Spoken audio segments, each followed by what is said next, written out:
All right, guys, if you're looking to do this power grid job by yourself and you're a DIYer, weekend warrior, or pretty green to the automotive scene, I highly suggest you're a little bit more mechanically inclined, because this job can be considered a little bit more invasive.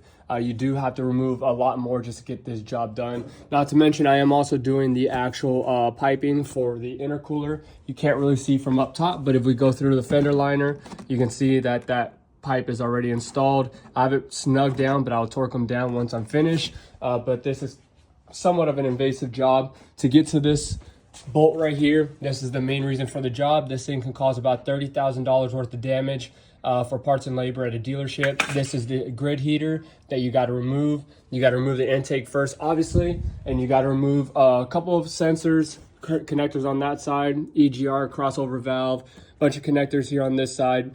The valves here, right here, the hoses, you got to pop them off.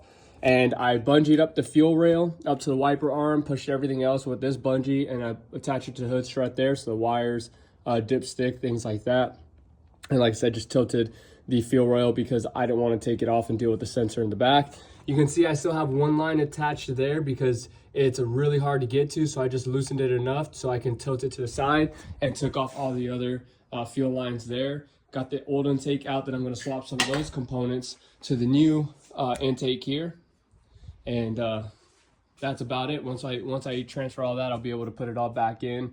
Right now, I'm going to go ahead and clean this up and get any of this dirt out of the way before we start putting all the new components back in. So if you guys are trying to do this job, just make sure you're a little bit more mechanically inclined. Pay attention. One of the biggest things I can tell you guys is this right here, your computer or ECU, or this big connector with the gray tab.